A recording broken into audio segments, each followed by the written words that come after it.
Welcome to Finance at the Jobsite, the podcast where construction finance meets the field. I'm your host, Rishi Srivastava, founder of Beiing Human. In each episode, I sit down with construction CFOs, controllers, owners, project managers, IT leaders, ERP consultants, and industry experts to uncover how they connect the back office with the field, choose and implement technology, manage cash flow, and drive profitable projects. Whether you are running the numbers, leading the team, or designing the systems that keep projects moving, this is your place to learn what's working, what's broken, and what's next in construction finance. Hello, everyone. Today, our guest is Bobby Giurintano. Bobby, welcome. Hello, Rishi. How are you, sir? Good. First section here, Bobby, is on your personal and entrepreneurial journey. Bobby, you've had a fascinating career path from hockey aspirations to founding premium recovery experts. What motivated you to pivot into the world of profit recovery and business consulting? Yeah, well, I mean, my dream was always to be a professional hockey player, but I lacked the key ingredient, which was talent.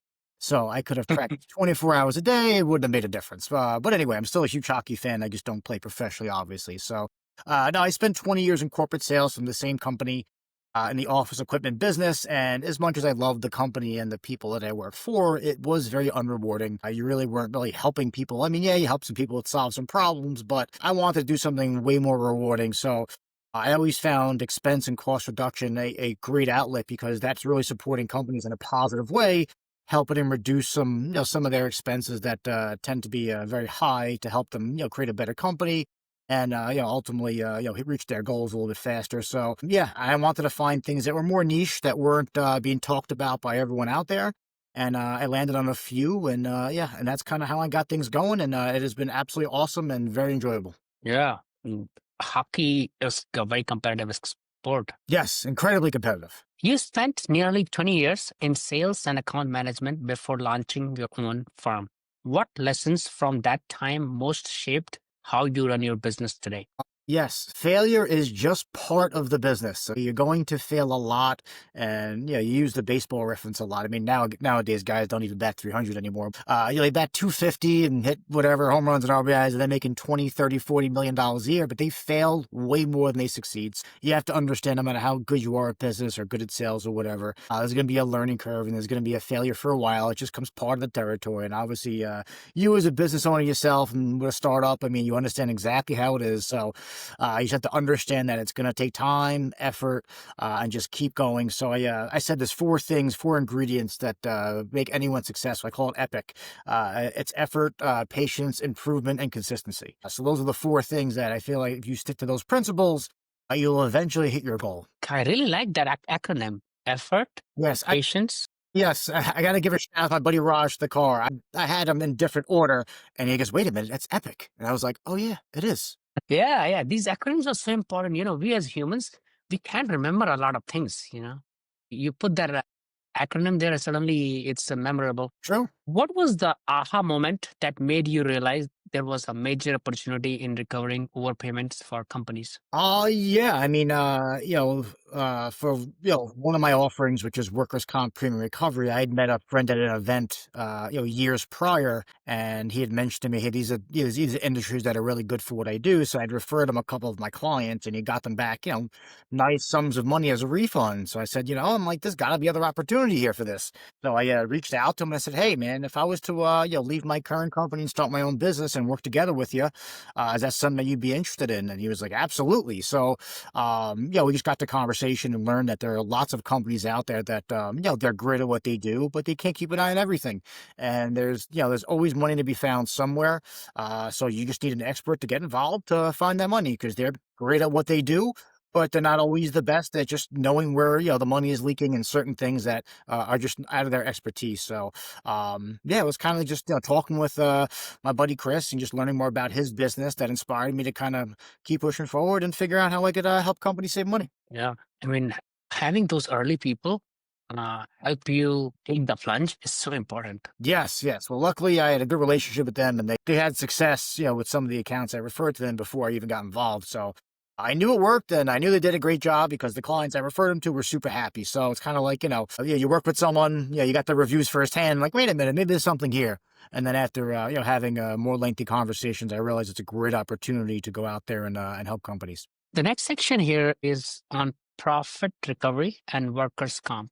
Can you walk us through the most common mistakes you find in workers' comp audits that lead to overpayments? Sure, sure, sure. I mean, there's a lot of areas that my team reviews, and we review the last, 7 years policy audits that are performed by the carrier. But I would say the three biggest culprits that we find are the employee classification codes, the experience rating mod calculations, and then the claims. And those are the three areas that we find the most. Construction is a little unique because there are more areas for us to look at. There are annual construction credits that a lot of companies don't even know about that they can actually receive annually.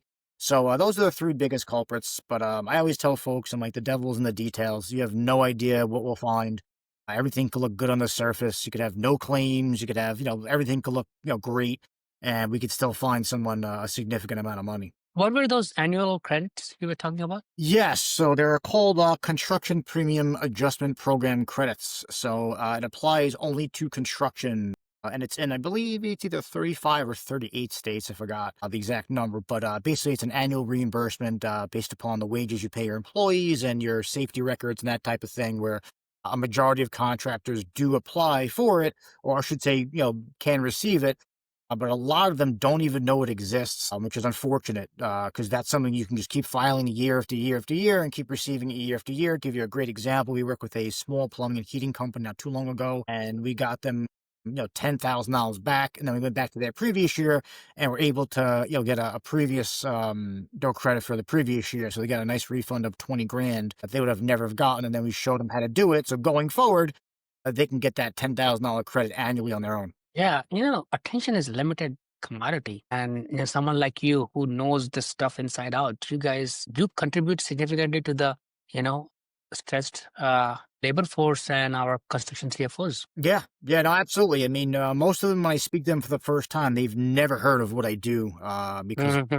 heavily promoted. It's a very, very, very niche business. There aren't many people that do it. But when I let them know, hey, listen, it's completely risk free, and we're going to review your past stuff, past 7 years audits to see if the auditor may have made any mistakes.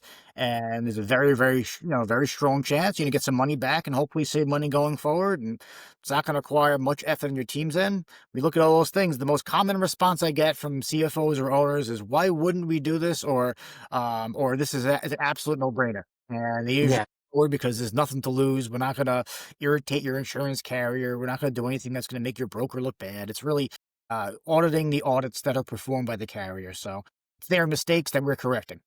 Yeah, sure. Auditing the auditors. I like that term. Exactly what it is. That's the best way to describe it. For CFOs listening, what are the key warning signs that their company might be overpaying on workers' comp premiums? Cool.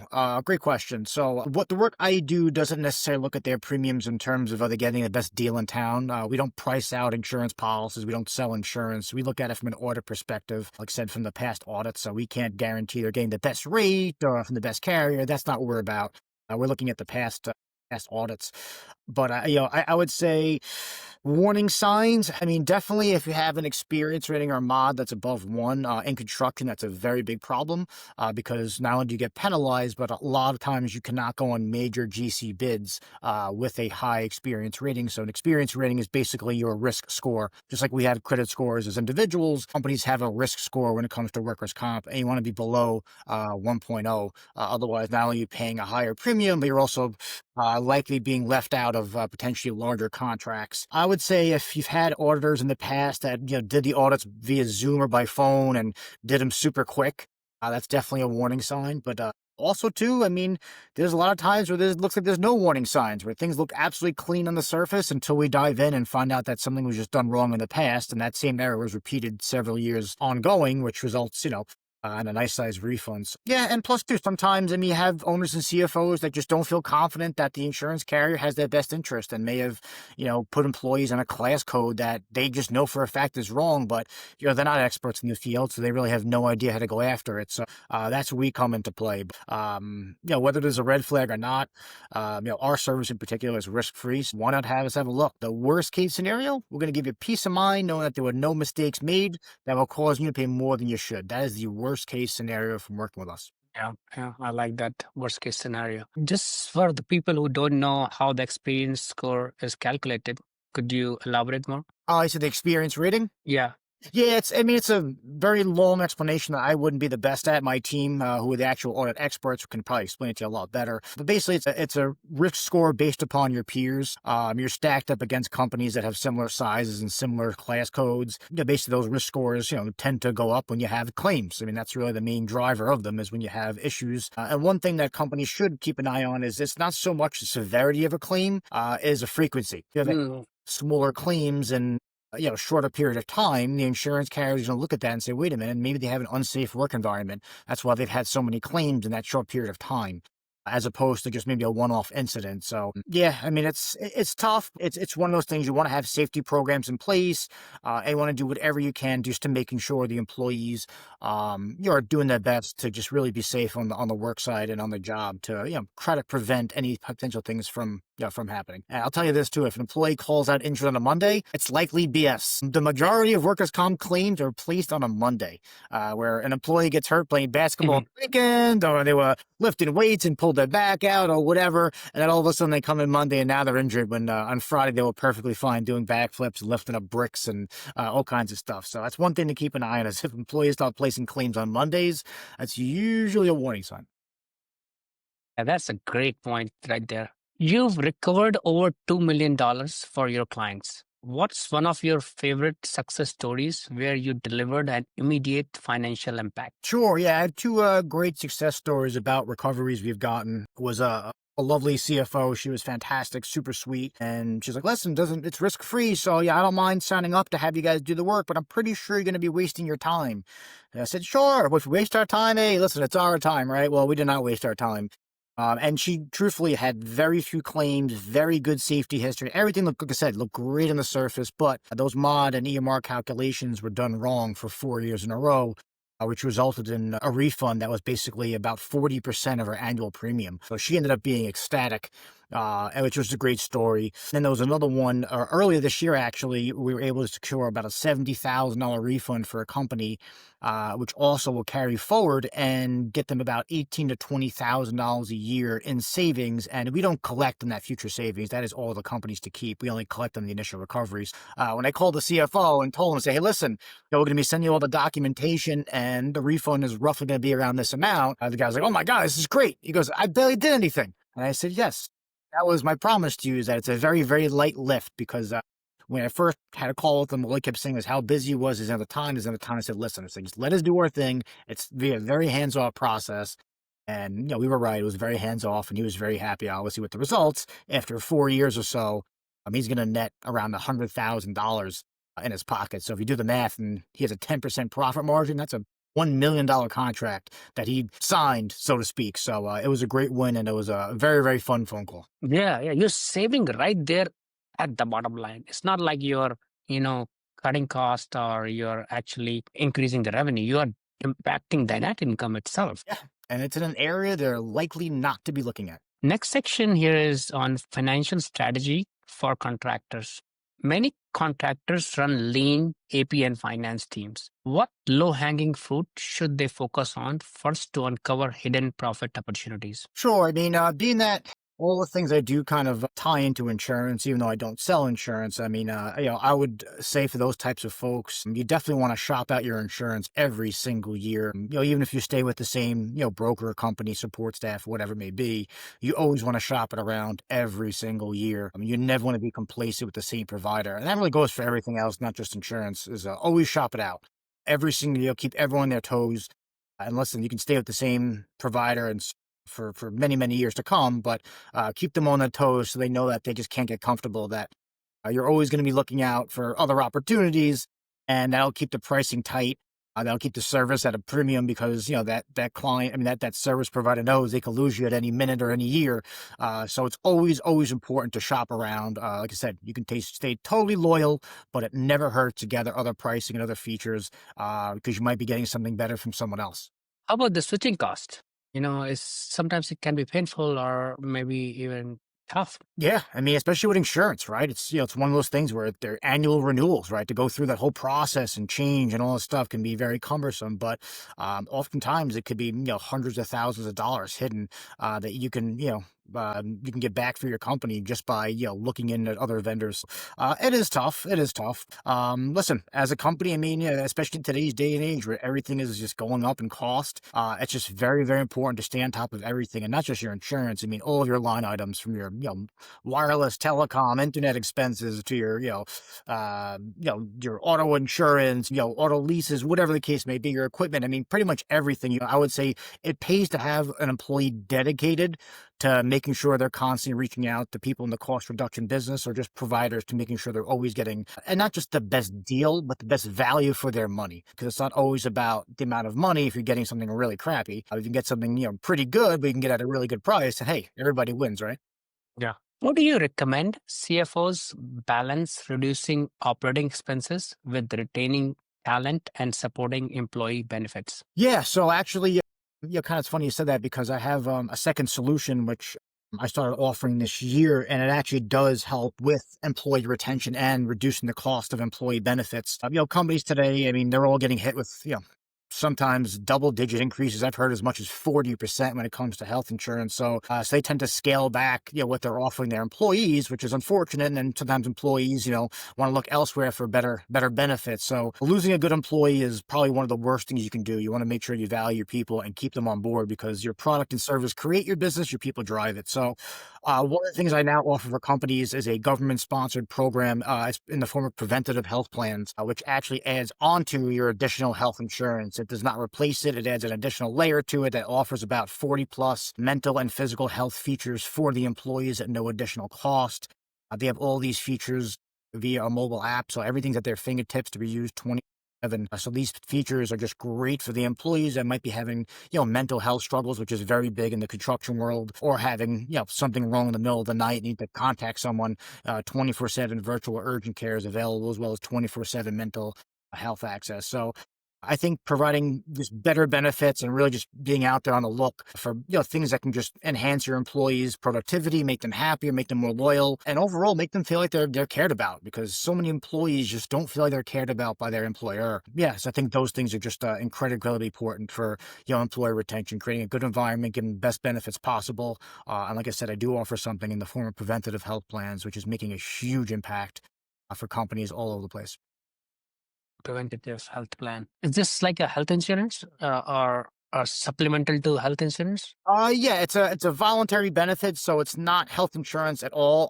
It's definitely not insurance. Basically, these are all types of virtual things that they can do from 24/7. Like I said, virtual urgent care, virtual mental health support for behavioral and emotional things, whether it's you, your family, up to 7 family members, even 24/7 veterinary support. So if something's wrong with your Wow. the night, because think about it. I mean, I have a dog, and if something happens to that dog, I'm losing sleep over it. So it's no different than a child, or I mean, a difference between a child and a dog. But nowadays pets are still your family. So virtual musculoskeletal support, which is injury prevention, virtual physical therapy, right? So if you think about a lot of things, a lot of reasons why people don't take extra care of themselves, it's because the time, the money, and the effort, right? Going to the doctors, going to the physical therapy once a week, paying the copay, doing all these things just are a big reason why people aren't keeping themselves as healthy as they can be. And with preventative health plans, literally everything you can do it from your house and get a professional on the phone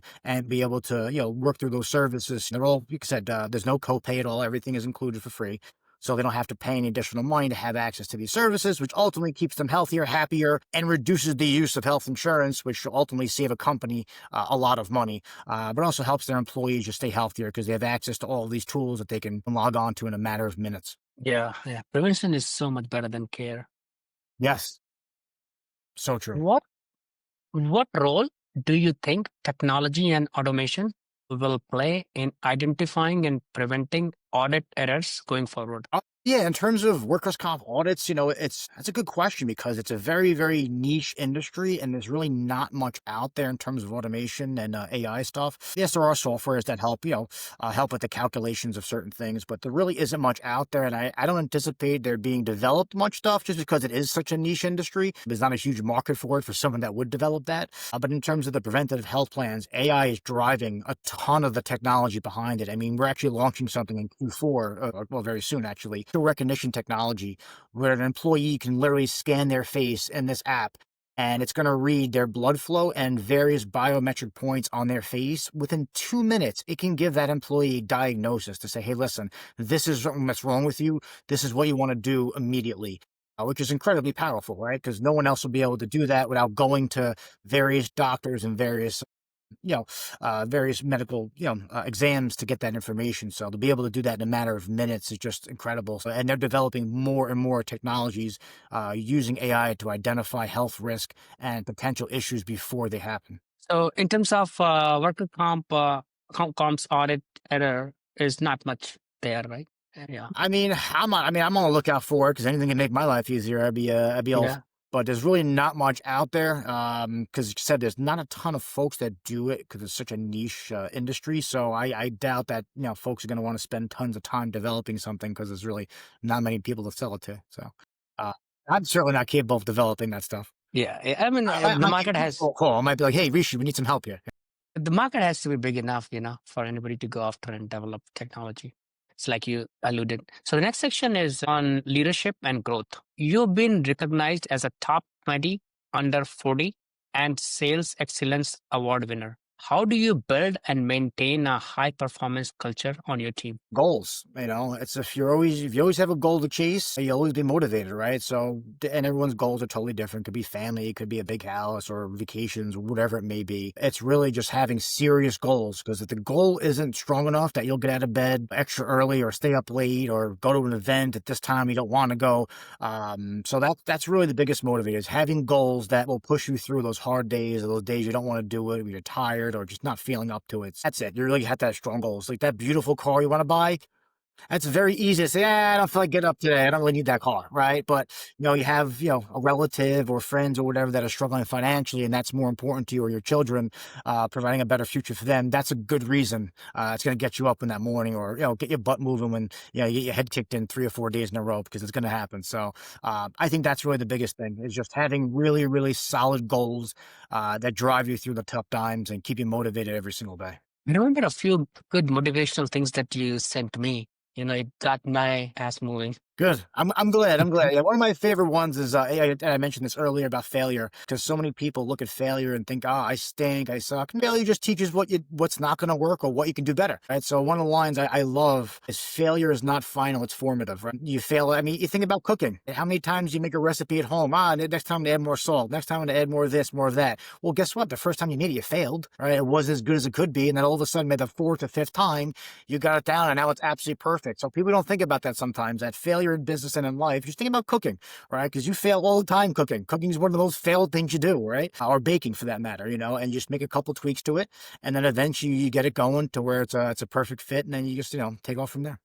Yeah, actually, one more example that occurs to me is, think about a toddler. They're just, let's say, crawling right now and they're trying to walk. How many times they fall? It's not that they say that, hey, I'm not going to try and walk. They keep trying and they eventually figure it out. You Yeah. know? Difference is with a kid is they haven't been in the real world yet, so they don't understand what failure is when you're an adult. And, it's very easy to talk down to yourself. And so many people literally quit and give up just before they're about to succeed. That to me is one of the most biggest disappointments, in any type of business or sales or whatnot, or anything for that matter personally, is when people just work so hard to get to a certain point and they just give up. It's like, if you just would have stuck with it and just stayed on it, you would have hit your goal, or you would have reached whatever it was you had set forth in mind. So just don't give up and just keep pushing forward. And that's it. And just understand that failure is just part of the process. Yeah, Bobby, at the end of my year one of running the business, I was at a bad place and you did help me a lot. Thank you. My pleasure, man. I know we had some very serious talks, and and I told you there's gonna be better days coming. And now, fast forward, what, 2 or 3 years, a lot of things are happening for you. You get a lot more traction, a lot more. I mean, and things are starting to happen. Now you're saying to yourself, this stuff is working. This wasn't a crazy idea. This wasn't a crazy mistake, But sometimes it just takes a while to get there. And another analogy I give is, especially in business, when you're just going through that failure period, is you think about yourself being a kid sitting at the window, and it's just pouring rain every single day. And you just sit at that window like, I just want to go out and play. And eventually the rain eventually stops and you can go out and play. So it's like, when you're in it, it's hard to see that because all you see is the rain. But at some point that rain stops and you can see sunlight. Definitely.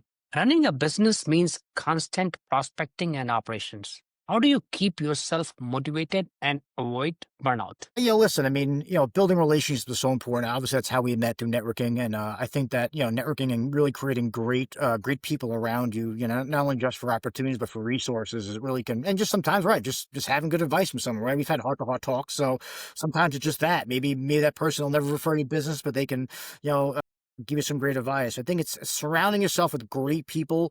And I think that there are three really good characteristics to a great networker. Some people are just great connectors, meaning that they know a ton of people. They can put you in touch with some great people. Some people are just full of knowledge, where they might never refer you anything or connect you with anyone, but they can give you great knowledge that'll help you out. And then you have people that are just referral partners, people that can actually, bring you potential clients that can help grow your business. I think just surrounding yourself with really good people, continue to meet good people, and build relationships, which is such a cliche thing to say, but it's just the truth. When you surround yourself with great individuals, you're going to learn from them. And just, once again, going back to being a kid, if you surround yourself with a bunch of thugs or a bunch of jerks, I mean, likely you're going to start molding to them. But if you go into a room and you surround yourself with successful business people, millionaires, billionaires, whatever it may be, whatever you want to become, you're going to start learning from how they did things. And you're going to start, learning from them. So I think that's really, really important to just surround yourself with great people, because they will help you get to the finish line a lot faster than anything else. Say again? You are an average of 5 people Yeah. you most hang out with. Yeah. What advice would you give to other entrepreneurs or CFOs about building strong networks that actually drive business results? Yes. I think, listen, as the old sales saying goes, is you have 2 ears and 1 mouth for a reason. Listen twice as much as you talk. Learn as much as you can about that person, not just professionally, but personally, about their business, who they need, how you can help them and how you can support them. Because ultimately, if you genuinely care and know a lot of great things about someone, not just like very general information, you can go above and beyond to help in a way that other people won't be able to. I mean, I was on the phone with a friend of mine the other day until like 8:30 at night. We were talking about back pain. She's had serious back pain. So I was telling her some of the things that I've researched and discovered, and she looked into it too. And one of the things really helped her, so it's just, it's sometimes just doing things to really, really understand the people that, you want to be around and how you can help them and help support them. I think just having a great support network and great connections, and you can reach out to those folks when you need help with something. If you have a need for your business, you can reach out to those great people and say, hey, listen, I need something, I need this, and this. Do you know someone that does this? Or, hey, how can you help me here? And, if you're taking the time to help them and support them, they're going to be more than willing to go above and beyond for you. Mm. Just focusing a little bit more on the building part. Let's say I am a new entrepreneur or CFO and I don't know many people. How would I go about building those connections? Great question. First thing I would avoid, because I made this mistake, is just random networking and just meeting completely random people, depending on what the nature of your business is and the markets you're serving. So we'll just use obviously construction for this example. If you're doing things and doing business with companies in construction, you want to go to various construction events. I mean, there's a million associations. I mean, you can look them up. Just start going to meetings and just meeting people in that industry, and ask them, hey, what events do you go to? What groups are you a part of?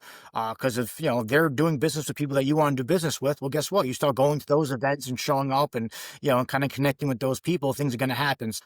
Some people take the approach of just meeting anyone and everybody. I mean, not to say that someone totally randomly can't bring you a great client or introduce you to a great professional, a great connection and whatnot, but you want to try to stay within the focused industries that you're serving. So whatever that may be, just go out and go to events. Don't be shy. Just do it. I mean, you got to sense everyone had a day one, right? Everyone went to that first event at one point, or had their first networking call, and they were probably nervous as hell. But then after that, you just keep doing it and doing it. It's just like your first day at the gym, right? You go there, you're out of shape, you're intimidated. Everyone's so jacked and in shape. Like, oh man, look at these people, But guess what? Everybody has a day one, so you just can't be intimidated. And once again, that goes back to having your goals, right? Your comfort zone. When you have those goals that are strong, they'll do anything you can to make them happen. Yeah.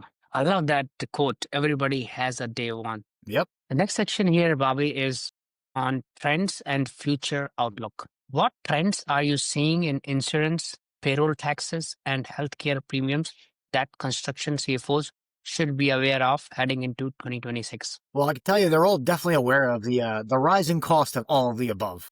Everything has just been going up. I mean, there are the three biggest healthcare consulting firms basically said that 2026 is going to be the highest increase in healthcare premiums in about 20 years. So right now, it's a major pain point for companies. So those three things are rising in cost. But I would just say, listen, just is educating yourself, because there's just so much information out there, especially nowadays with with videos and AI. There's so much information you can gather. So I would say just to have them in their time, whenever they do have time, is to educate themselves. They understand what's going to be best for their business moving forward. So yeah, that's the best advice. It's tough though. It's tough out there. Yeah. Yeah, educating yourself. That's the strategy. With economic uncertainty and rising costs, how should contractors be thinking about cost containment this year and maybe even next? Yeah, I mean, I would say don't rely just on your staff to keep an eye on costs, because they're experts in whatever area. They're probably not experts in all the other expenses that you guys have. So I would say definitely align with people in the cost reduction world. So for all your line items, whether it be insurance, your wireless bill, your telecom, your lease payments for your office, or whatever it may be, have people that are experts in those fields to constantly keep an eye on those things, to making sure that you're getting the actual, best possible value, best possible pricing, whatever it may be. So I would definitely say to keep costs as low as possible, to have some really good folks in the expense or cost reduction world in your Rolodex, right? Most people might not even know what Rolodex is anymore, but I still do. X, all right? So I'll take out Rolodex and replace that with Con. Right.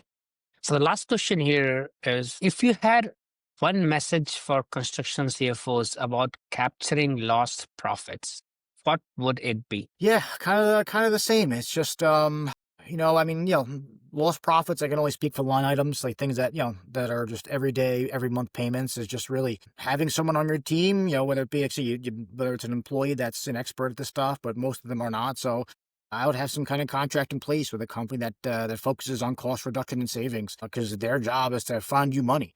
Because we make money based upon the savings. So we have a vested interest in saving you the most money and making sure that everything you have is the right pricing for your business. So that's probably the best advice I can give, is just, reaching out to those folks, because, CFOs and owners, they're all crazy busy. They have a lot of things going on, and sometimes they ignore those calls. But, those calls could mean, sometimes 5, 6, or even 7 figures in savings back to the business that could go for, spending money on new equipment, or opening a new office, or hiring some new key employees, or even giving back or giving raises to some of those key employees. So I would say just always keep an eye on the expenses, the line items, and have professionals to constantly view those things and keep them moving. Bobby, thank you so much for coming to the show. I really enjoyed this conversation. I always enjoy talking to you, pal. And congrats on your success. I hope you have many, many more years.